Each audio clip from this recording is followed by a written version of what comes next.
What's up YouTube? Welcome back to the Acura Audio Garage. Today we're starting a DIY Pro Series on our second generation Acura TSX. If you are unfamiliar with the DIY Pro Series on our channel, the series was created for the DIYer. It was created to get you the most amount of information in the least amount of time as possible to either help you with your current project or to help you make a decision if you want to tackle a project yourself or bring it to a professional. This is the first video in the series and there are a lot more to come, so make sure you subscribe and hit the notification bell so you don't miss a video. Alright, now before I jump into the video, let's just get some quick questions out of the way. Can you upgrade the radio in the TSX? Yes, you can upgrade the radio in a base or a nav model, ELS model. We have the components available to do that. Can you replace the speakers? Yes, you can replace all the speakers in the doors, rear deck, center. All speakers are upgradable. Can you replace the backup camera? In the TSX with navigation, yes, you can upgrade the backup camera as well. Can you upgrade the subwoofer? Yes, the TSX has an 8-inch subwoofer that is upgradable. We have the bracket to do that. And lastly, can you add Apple CarPlay to the factory radio? If you have navigation, yes, you can add Apple CarPlay to the factory radio. Let me make sure I get this right. If you see me reading off this thing, it's because I want to make sure I tell you the right information and not just what's in my head. So in this video, we are going to discuss the premium audio system and all of its components. Then we will look at some of the signals provided by the factory amplifier to our speakers. And then lastly, we're going to talk about some of the common issues that the factory audio system has, the premium system in this case. We'll talk about the ELS system in another video. Since we are talking about the premium sound system, we will not be talking about how the navigation system works. The navigation system is mixed in with the ELS audio system, so we will discuss it in our next video. Our next video is going to be on the ELS sound system overview. There are a lot more parts. So look, let me just show you real quick. Here's the representation of the bass, and then the ELS is going to introduce a couple more parts. So if you're looking for the ELS video, watch this video too, some helpful information, but it will be our next video releasing next week. All right, so let me jump into the premium audio system. So if you have the premium audio system, it's going to say premium audio system right here. And then of course, you're not going to have a navigation screen. You're just going to have an audio HVAC display screen. Second generation Acura TSX, produced from years 2009 to 2014, had two audio systems available at the time of release. It had the premium audio system with 7 speakers and the ELS audio system with 10 speakers. Both systems were powered by a factory amplifier. Premium sound system has 6 drivers and 1 subwoofer and then a factory amplifier. I'm going to show them to you real quick. So you have 1, 2, 3, 4. These are your front door, rear deck speakers. Then you had your tweeters. Then you have your factory subwoofer. Then you had your factory amplifier. So in the car, the way this breaks down is you have a tweeter here, a tweeter in the opposite location, then you have a door speaker. There is no center speaker in the base model or the premium sound system. There is also no rear speakers in the premium sound system. So even though you have a grill here, there is no speaker here, it's just empty. Then on the rear deck, you do have a 6.5 here and your 8-inch subwoofer. Now a super common question is, hey, where's the factory amplifier in this thing? And they actually hit it pretty good. So the factory amplifier is behind the liner here. If you pull this back some, you kind of flex it, you can see the line that runs to it. And then here are your speakers and subwoofer. So that's the premium audio system in a nutshell, but there are a couple more components we need to cover. A little fun fact, remember how I said the ELS system has 10 speakers? You have 2 additional door speakers, so 2 additional 6.5s. And then you have 1 center speaker, which is a 3.5. The TSX is the only one, well, the ELS system in the TSX is the only ELS system that has more 6.5s. All the other ones, every other ELS audio system has 3.5s in the rear doors or the C-pillar. So the MDX has these in the C-pillar. The TSX wagon has these in the C-pillar. I'm pretty sure I mentioned it earlier in the video, but the premium sound system does not have navigation, and if you have navigation, you have the ELS system. There is no other configuration available in the US. Those are the only 2 configurations. So if you have navigation, you have the ELS system. If you don't have navigation, you have the premium sound system. This video is on the premium sound system. On the wagon, TSX wagon with the premium sound system, You don't have rear deck speakers. There is no rear deck. You have rear door speakers, and they're also 6.5. So you also have 4 6.5s, 2 tweeters, a sub. We'll cover that later on in the video, but I just wanted to mention it now. I don't want people with wagons to think I'm forgetting about them. I know you love your wagon. I know it's a rare car. I'm going to cover the audio system, don't worry. So in the Euro market, the Acura TSX or Honda Accord did come with the ELS system without navigation. It's, you know, just overseas. I have never personally seen it, but it is a configuration that's available, and we have sold accessories to customers to replace their radio with the Honda Accord ELS system. Also, if you didn't know, the Honda Accord and the Acura TSX of these years are extremely similar. A lot of their parts are interchangeable. The premium sound system and the ELS sound system are both powered by a factory amplifier. Factory amplifier is in the same place regardless of year or trim. It's going to be in a trunk. If you have a wagon, it's going to be on the passenger side, kind of below your rear seats. I'll show you, I'll throw a diagram on screen of where it is, but the sedan, I already showed you where it is. The factory amplifier in the premium system was made by Pioneer. So here, I'll show you real quick. This is what it looks like, and you can see right there it says Pioneer Corporation. Pretty small, little dense amplifier.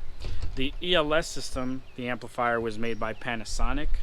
I don't know if you can see the word Panasonic down there, but it's there, and it's silver. So your premium sound system amp is black. Your ELS sound system amplifier is silver or gray. The amplifiers in your TSX are interchangeable from year to year. So if you have the premium sound system, you can grab a amplifier from a 2013 and use it in your 2009. It will work, but you can't switch from trim level to trim level. So if your car has navigation, you're going to need to get an amplifier for a car with navigation. Again, interchangeable from year to year, but not from trim level to trim level. The Panasonic amplifier in the ELS sound system can't be bypassed. It's CAN bus controlled, so it only works with the factory audio unit. If you want to install amplifiers onto the factory radio on your car with navigation, you're going to need to integrate into the factory amplifier. We have the harness to do that, more on that later. If you have the premium sound system, then you can easily bypass this amp. You don't have to integrate into it. If you need the amplifier bypass or the amplifier integration harness, we have both available on our website right now. We're going to be filming a video on how to upgrade this amplifier, how to bypass it, and how to install our plug-and-play amplifier. So make sure you subscribe. We're also going to be doing the same for the ELS audio system. So make sure you subscribe and turn on the notification so you don't miss that video. Now, a super common question we get all the time is, what is the power rating on this thing? How does this thing work, etc.? So the factory amplifiers, their power ratings are going to vary depending on the source, who you ask, etc. We don't have an amplifier dyno to test the amps, so to get the power ratings, we're just going to take an educated guess based on the power available on the power line to the amplifier. So this amplifier, you can see right here, this white wire, that's the power line, and that's probably about like 18 gauge wire, 16 gauge wire, and then has a 20 amp fuse protecting it. So if we take 20 amps times 14 volts, which is your battery voltage, and we take 80% of that, because these are most likely Class D amps with the size that they are, you get a total of about 220 watts. So then to guess how much power each speaker is getting, you're going to look at the power ratings of every speaker. So like this says 40 watts. I know that this says ELS, and this isn't even the subwoofer that goes in this car, but they're all extremely similar. They're all going to say 40 to 60 watts. Then these aren't necessarily labeled, but the tweeters are. So on the tweeter, it's going to say 15 watts on some. So we're going to go with the rough estimate that your speakers are getting somewhere between 20 to 30 watts, and your subwoofer is getting between 40 to 60 total. So it's not like the strongest, loudest system, but for a factory system in its time, I want to say it's pretty good. It sounds good to me. I know you could always be louder, you always have more bass, but for a factory system, for an amplifier that small, I think for the constraints that they have, this system was pretty good back in its day. Alright, so in the trunk where your factory amplifier is the only location where, so I'm talking about right here, I'll show it to you later on. It's the only location where all of the speaker lines and the outputs from the radio are. So what I mean by that is, if you replace the radio thinking that the speakers are all going to the radio, you're wrong. What comes out of the radio, so right here, out of this unit, via these plugs right here, doesn't go to the speakers. It runs down the passenger side to the amplifier, and then the amplifier runs lines back to every single speaker in the car. So if you install your aftermarket radio with the wrong accessories, you are going to do damage to your factory amplifier. If you want to bypass your factory amplifier, you can in the premium audio system. Just know that you have to do either some wire magic in the trunk or use one of our bypasses to do it. So we covered the basics of the premium audio system. Let's get down to the specifics. Let's get down to the information that you're really looking for. Here's a quick breakdown of the premium audio system and all of its components. The factory amplifier, the head unit or audio unit as Acura calls it. Then you have the audio HVAC display unit, shows the temperature and audio information. Then you're going to have the AM and XM antennas, which are going to be this little tail right here. This little fin right here is going to be for XM, and then these defroster lines are your AM and FM antenna. Then you have the XM unit. I don't have one, that's why it just says XM unit on here. I want you to know that one exists though.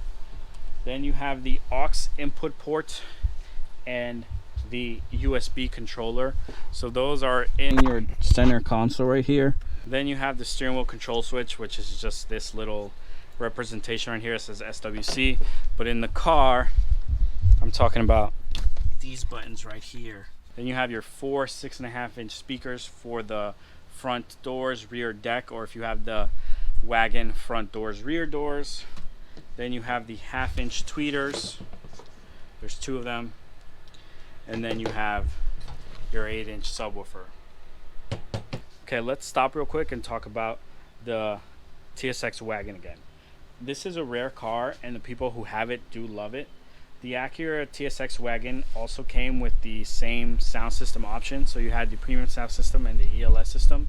The main difference in the wagon's ELS system was that you got the pillar speakers that were 3.5 and a center speaker, and you had different subwoofers depending on premium or ELS. So the premium sound system had a subwoofer inside an ABS enclosure that you can't really see, but it's there, but it's a 2-ohm woofer, and it just has positive and negative. If you have the ELS sound system on the wagon, then your subwoofer enclosure was powered, meaning it had an internal amplifier, so it just got a low level signal, amplified it. And I'm going to say that woofer is going to be extremely similar to the MDX. I'm going to get my hands on one so we can open one and see, but I want to say it has dual 2-ohm voice coils wire in parallel, so the amplifier is seeing a 1-ohm load, but I'm not 100% sure. We'll cover that later on when we look at the subwoofer enclosure. So if you're interested in that information, make sure you subscribe so you can see that video. Alright, so back to the premium audio system on the sedan. There are a lot of parts to the system, as you can see, and they're almost all upgradable. I'm going to go down the list I gave you before and talk about which ones you can upgrade and how. So the first component that we're going to talk about is going to be the heart of the system, and that's going to be the factory amplifier. So you can upgrade the amplifier in the premium sound system. We have the amp bypass to help you install a new amplifier or use the internal amplifier of a new aftermarket radio to power your speakers.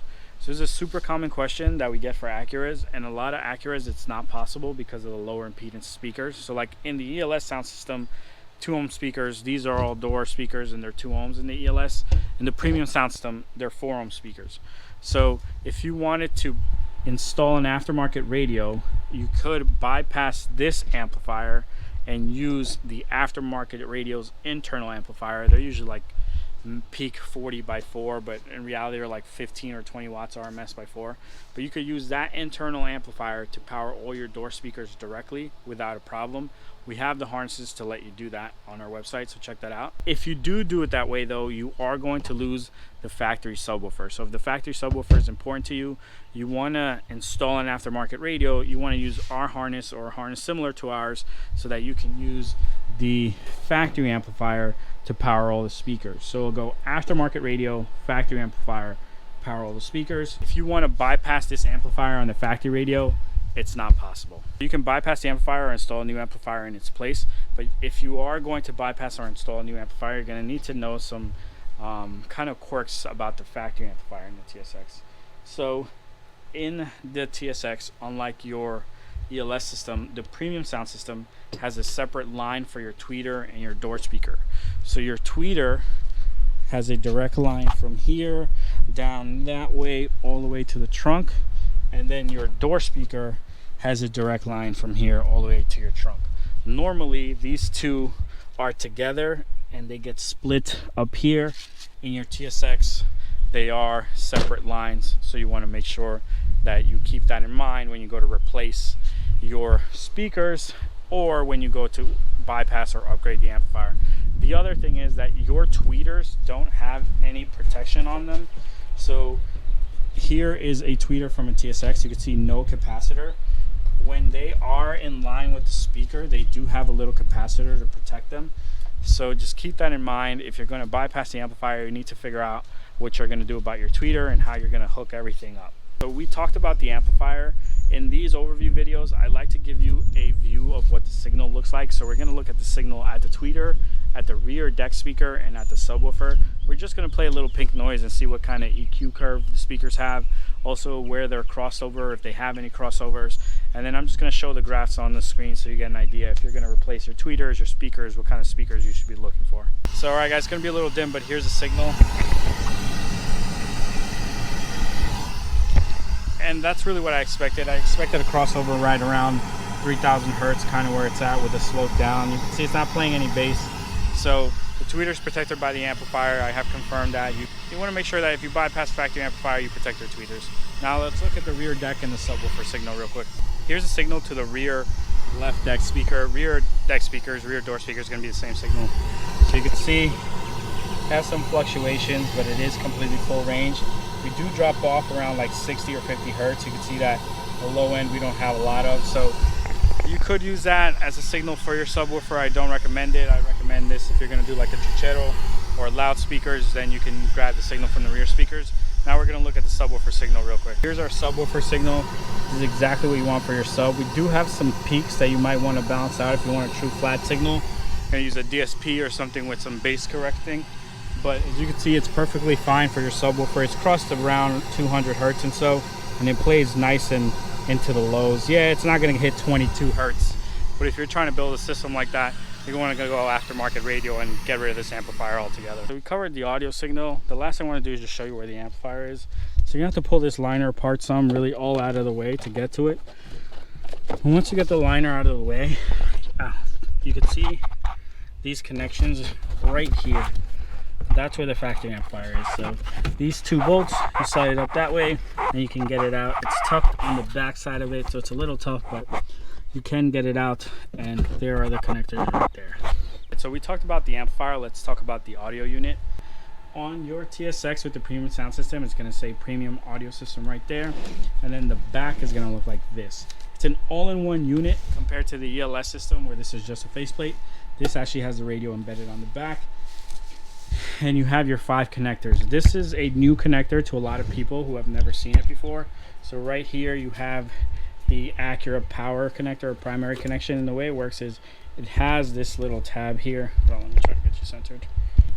Okay, so right here, this little tab, when you want to push it in, you push the connector in like that, and then the tab brings it in the rest of the way, and then it clicks.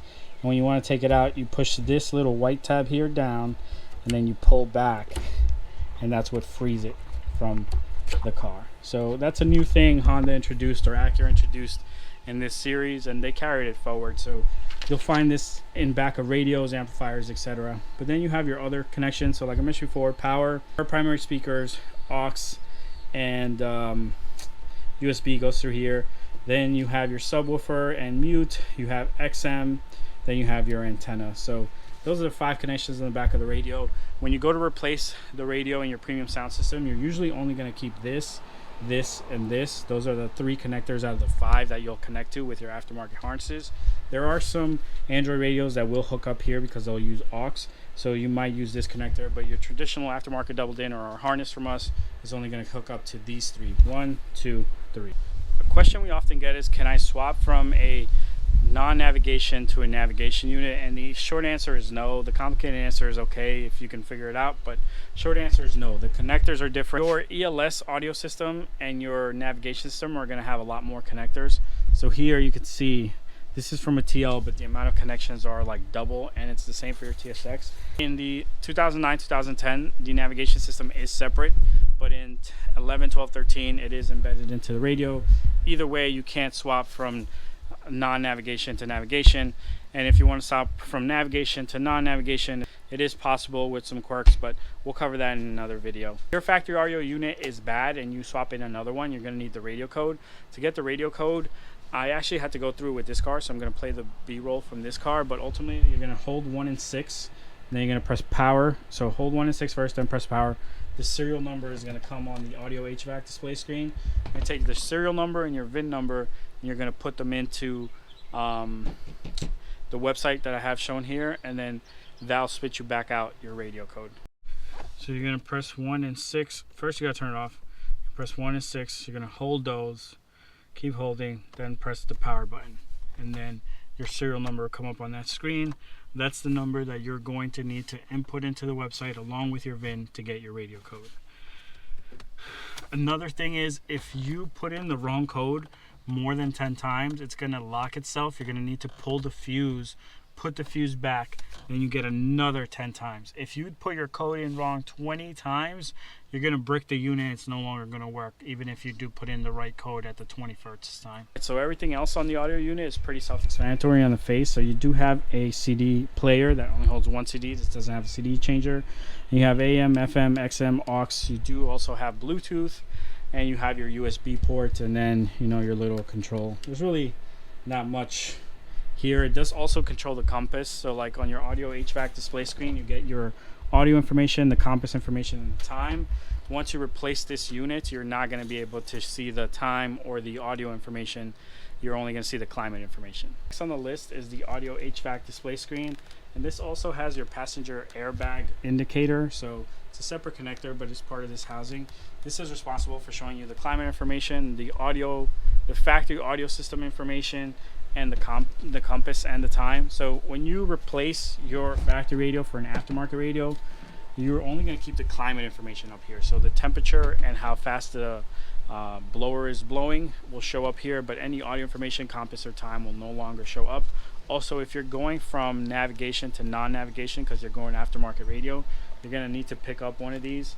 If you're looking for that video, we are going to be making it so that I can show you how to install an aftermarket radio in your base model and in your ELS or tech package equipped TSX. So make sure you subscribe, hit the notification bell so you don't miss that video when it comes out. I showed you where the antennas are earlier, top of the car, and then the back defroster, and then your booster is the only thing I didn't tell you about. So your booster is actually on the passenger side behind your C-pillar. So up on that side behind this trim on the opposite side is the booster. So if there's something wrong with the booster, your AM FM reception is going to be terrible. If for some reason during a car wash this came off or something happened to it, your XM is not going to work. So just those are things to look out for if you're having an issue with AM or FM radio or something like that. All right, the next components I'm going to group together, and they're going to be components that when you replace any of the other components, or when you replace the radio, they're going to automatically get replaced. So what I mean by that is, like, if you go aftermarket radio, you're not going to use the factory hands-free link anymore. If you go aftermarket radio, you're not going to use the factory XM or the factory microphone. You might want to keep the factory aux port or the factory USB, but I'm grouping them all together and saying that your aftermarket radio or aftermarket radio accessories are going to cover these, so don't bother retaining them. I know you might want to keep your USB port, but it's going to be slow data and it's going to cause issues with CarPlay if that's what you plan to use it for. So I recommend just replacing it with an aftermarket USB port and running it up to the radio. And same for your aux port. I'm not sure who uses aux really anymore, but if you do, just use the aux port on the face of the radio. You're going to have better results than the factory one. But I'm grouping all those together saying, yes, they're not necessarily upgradable. They are retainable in some cases, but just don't bother. If you're going aftermarket components like aftermarket radio, just replace that. Something I will mention about the HFL is that it's usually the weakest link in the factory audio system. So I'm going to throw up an image of where it is in the TSX. It sucks. Okay. The HFL and Acuras fail so often. I don't know if you see my TL back there, but if my TL had failed, it drained the battery. It's super common for it to do that. It happens to other Acuras, the MDX, TSX, TL, all of them with the HFL, they fail. They're the weakest link in the electrical system of the car, and they're just going to drain your battery. So my recommendation is just disconnecting it from the jump. As soon as you get your car disconnected, so it's never an issue for you. I know you're going to lose Bluetooth streaming, Bluetooth calling, but you can upgrade your radio, or there are other things you can use, like the Handsfree Spec 45. It's a USA spec piece that like plugs into the factory XM unit, and that'll give you calling and Bluetooth streaming, and it won't drain your battery. So as we continue down the list, we have the factory steering wheel controls, or SWC. Now I'm going to make sure I get this right. I'm going to make sure I get this right because it is important. So if I look at my sheet, just forgive me. The factory steering wheel controls, so volume up, volume down, next, previous, and mode, are linked to the audio unit. Your HFL control buttons for a call, hang up, back, or prompting her to listen to you are linked to the HFL. If you have navigation, your navigation prompt and back buttons are linked to the factory navigation. So what does that mean?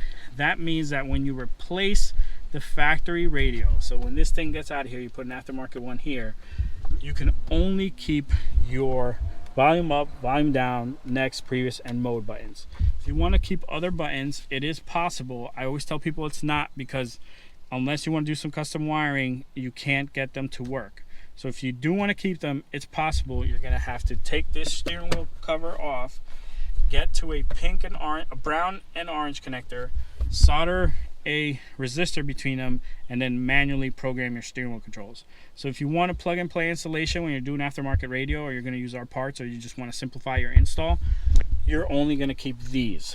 If you are wanting to keep the other buttons, you can, but you're going to have to do some custom wiring and custom programming for your steering wheel controls. I think the Maestro RR actually claims it'll keep these, but it requires you to run 2 lines.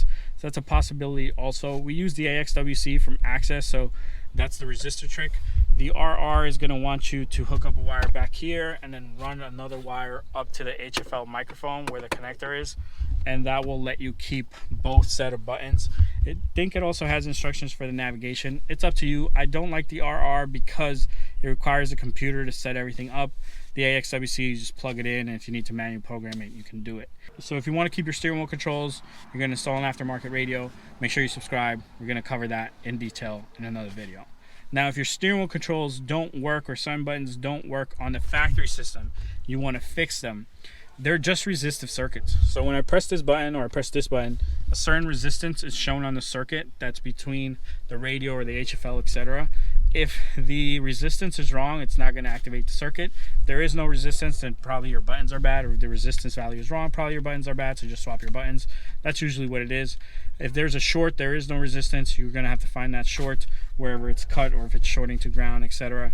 So it's a simple troubleshooting in theory, but it can be a pain in the ass, as you have to take the entire system apart. But that's going to cover this component, the steering wheel controls. Let's move on to the next one. All right, so as we continue down the list, we probably got to the most popular component people want to know about. I would say it's the amplifier, radio, and then the speakers. Your speakers, I'm going to say, are between 6 and 6.5 inch speakers from the factory. They're made of this fiber composite material. They actually sound pretty good. If you're going to go with really cheap speakers, like $50 speakers from Walmart, to replace these, I would say don't do it. Just grab another factory speaker from an Acura parts warehouse or an Acura website that sells OEM parts. Now, these speakers all have neodymium magnets. There are 4 ohm speakers, so in your premium sound system, 4 ohm speakers, and they all have a proprietary connector and a proprietary installation method, I would say. So this slides into place and then gets screwed, so it only takes 1 screw. If you're going to replace this speaker, you're going to have some obstacles. So the first is that your traditional aftermarket speaker isn't going to have the same mounting mechanism, so you're going to need to come up with a spacer. We sell a spacer on our website. They're really good. I really like these. People really like them, and they come with all the inserts and screws to really make your installation real simple. But Metro and other companies do make some. So here's the Metro one, so similar to ours. I don't like this. When it slides into place, I feel like this can easily break, and it's kind of not as rigid as ours, but hey, if that's all you have, you can make it work. There are other ones too. I don't know what material this is, but I think these are on Amazon as well. So you have a couple options. I just don't recommend doing this. So this is the Craigslist special, and basically what people do is they cut out the factory speaker and then they try to use this as the mounting ring for the new speaker, and it's just going to be a mess. Don't do this. Just buy the adapter. They're not that expensive. So if you found your adapter, the next thing you're going to need is a harness. So the speaker harness, we sell them. You can find them on Amazon, eBay, etc. It's just the proprietary connector to 2 SPAY terminals. Now the last thing is the size. So you can see it's probably about an inch thick, maybe a little less because this is foam on the surround, and the neodymium magnet on the back is very small. So something that I have found very interesting, your TSX owner, your average TSX owner on the 04 to 08 and on 09 to 13 is a younger kid. There is some older owners out there like myself, but you see younger kids who just want to be loud. Like, the thing is to be loud now. You just want you want people to hear you down the block. So to be loud, you need loud speakers. You need speakers with really big magnets. When you are going to install a really big magnet in the TSX, the door cavity is not going to allow it to fit. So behind your door panel, you have an opening. I'll put a picture that's pretty small. It's not very big, so it's not going to take a speaker with a huge magnet. And if you want to fit that speaker, you're going to need to cut the door. When you cut the door and you put your window down, I'm pretty sure that the window might interfere with the speaker. I won't know for sure till we do the speaker video, so make sure you subscribe for that video. But I'm going to say that it probably will in the front door and it won't in the back door. So just keep that in mind. If you're going to get speakers, you want to get a moderate size magnet. All the speakers that we sell will fit. So we have the JBL, Infinity, Kicker, and Pioneer. They're all going to fit in the door. You're not going to have any problems. They're going to be plug and play. But if you want one from like BNC or PRV, Timpano or Scar with those big magnets in your TSX, it's just going to be super annoying to install. So I don't recommend it. If you want something super loud, get yourself a neodymium magnet on a loudspeaker. It's going to be smaller. It will fit, and you'll get it to be loud. It's just going to be expensive. So like your traditional loudspeaker could be like 30 bucks and it can handle like 300 watts RMS. Your neodymium magnet is going to be at least 4 times the price. It's going to be like 120 to 150. So just be prepared to spend that money if what you're looking for is to be the loudest person on the block. Last thing on the speakers, you're going to find information out there that say they're 5 1/4. That's wrong. You saw the speaker, it's more like 6 inches. It's just 5 1/4, fits into the door with no problem, no bracket, no nothing. You're just drilling new holes with self tappers. I don't recommend doing that. You can fit 6 1/2 with a bracket. It's pretty simple. 5 1/4 is going to have so much less output that's almost not even an upgrade if you decide to swap them. We talked about your mid ranges. Let's talk about the tweeters. So you have 2 tweeters. They clip into the factory housing. So it has 3 little out dents, 1, 2, 3. And those clip in, so you can get them out pretty simple. These tweeters, like I mentioned before, are directly connected to the amplifier, so they have no crossover protection on them. You have to make sure if you upgrade your amplifier, you protect these. They also have a proprietary connector, so if you're looking to replace your tweeter, we have the tweeter harness with a base blocking capacitor to protect your tweeter. Also, you're probably wondering what the impedance of this tweeter is, and the service manual says 3.3 ohms. I find that to be correct. It's right around there. I meter it myself. If you have the ELS system though, this is a 6 ohm tweeter, not 3.3. So here I'll show you the ELS tweeter real quick. And you can see it also has a base blocking capacitor. So finding a replacement for these is a little bit tough. It needs to be this size to fit into the factory housing, but then it won't clip in place. But the factory housing also kind of unclips from itself, and I'll show you that in the video when we replace the speakers. But what I'm saying is you can fit kind of a tweeter that's going to be about this big. So that's going to be like probably your Kicker tweeter is going to be about that big. Your Pioneer tweeter is going to be about that big. If you want the easiest install for your tweeter, I recommend grabbing our tweeter cup, our tweeter harness, and then these cups will hold a 1/2 inch tweeter. So JBL Infinity tweeters fit perfectly in here. And then you just clip them into place in the back like the factory tweeter. We sell these with our speaker sets, so if you grab the JBL or Infinity tweeters, it's going to come with it, and it just makes installation so much simpler. You don't have to try and figure out a custom mount for your tweeter. But if you do need to install bigger tweeters or different tweeters, I think this housing is pretty accommodating for custom mounting applications, so you could always just figure something out. We got to the last component in the audio system, and maybe the most important one for some of you. That is the factory subwoofer. Now this isn't the subwoofer in the TSX, but it's extremely similar. I'll show you the bottom of this one. So You can see this has a circular shape, less than like a squarish shape, but ultimately they're the same subwoofer. The mounting bracket is the same, or the mounting pattern is the same. It's an 8-inch 2-ohm woofer rated for about 40 watts. So the factory subwoofer also has a proprietary connector, also has like a proprietary mounting mechanism. So if you want to install an aftermarket subwoofer, you're going to need a mounting bracket. The mounting bracket available on our website. So if you're going to, this ABS plastic's pretty rigid, so you can mount a new sub onto this and then this onto the car and you're all set. If you're having issues with the factory subwoofer, like you hear a rattle, it's usually the rear deck rattling and not the subwoofer. So what I mean by that is this plastic right here is what will rattle and not the actual sub. So if that's rattling, you could stick some foam down there. It should take care of the rattle. The other issue you might have is that you have no audio at all coming from your subwoofer, and that could be two things. So you could look at the amplifier, it's that fuse number 15, or look at the actual subwoofer, test it with a battery. If the subwoofer is blown, it's not going to make any noise when you touch the battery terminals. If it's not blown, then it'll make noise. And then if your amplifier fuse is fine but your subwoofer is not making noise, it's very possible someone shorted the subwoofer output of your amplifier. They were either trying to install an aftermarket amp or do something silly back there. They didn't know what they were doing and they shorted the output. On the TSX, it's very common someone will install subs or have some aftermarket audio system. So I could see that happening pretty often. I've seen it in person a couple times. So just beware of that. If you have no subwoofer output, verify if it's your actual subwoofer or the amplifier, and then go from there. If you're thinking about replacing the factory subwoofer with an aftermarket one, I showed you the bracket. You have to take a few other things into consideration. There's not much space back here to slide the woofer into place. So if your woofer has a really large magnet, while it may not be a problem underneath the car, you see there's plenty of clearance here, to actually get it into the slot is going to be tough because of the angle here. So you're going to want a woofer with a smaller woofer, something shorter. That's why in the future they started making them shorter like this.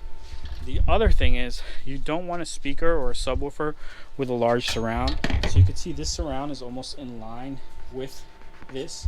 If your subwoofer has a really large surround that pokes out further, it's going to rub against the deck lid when it gets moving. So when the bass really starts pumping, it's going to start rubbing, you're going to hear a rattle, and it's not going to sound good. Another thing you need to take into consideration is the type of subwoofer. So these are free air or infinite baffle subwoofers, where they're mounted onto something that is not enclosed. So yeah, your trunk is enclosed, but that airspace is way too much for your subwoofer to move. Also has leaks all over the place.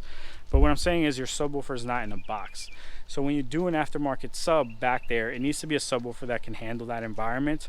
If you put a subwoofer that's meant to be in a box and you try to throw a lot of power, you're just going to end up killing the subwoofer. So that's something else you have to consider. The last thing you should consider is the final impedance of your subwoofer. So if you're going to use it with the factory amplifier or a plug-and-play amplifier, you want it to have a final impedance of 2 ohms. So that could be either a single voice coil with 2 ohms or a dual voice coil of 4 ohms, etc. However you get to a final impedance of 2 ohms.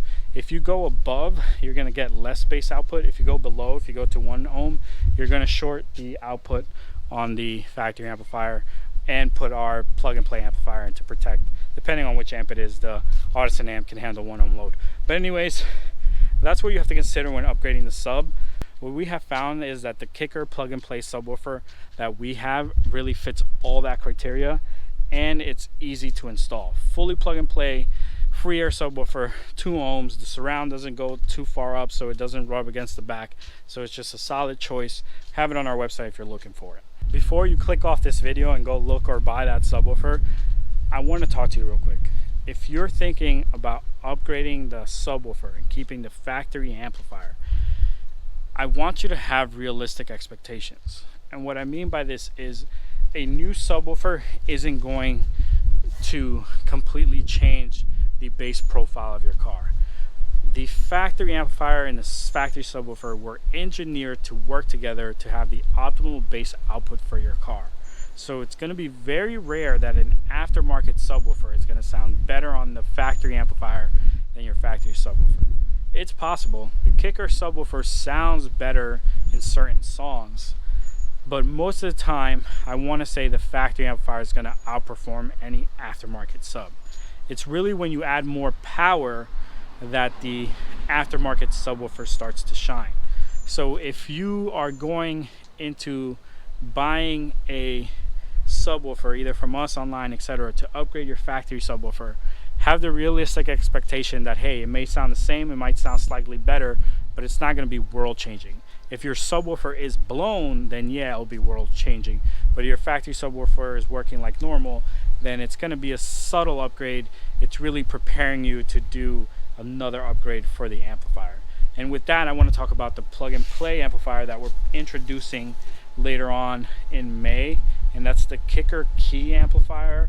That's going to be plug and play. You're going to have to run power and ground to the battery, but all the speaker connections are going to be plug and play. And basically that's going to give you, I think it's about 200 watts to 300 watts at 2 ohms. And then if you go with a 1 ohm subwoofer, you're going to get 500 watts. So I think that's really going to please everybody when it comes to bass, because what ends up happening is people will buy a subwoofer and be like, oh, I just want a little bit more bass.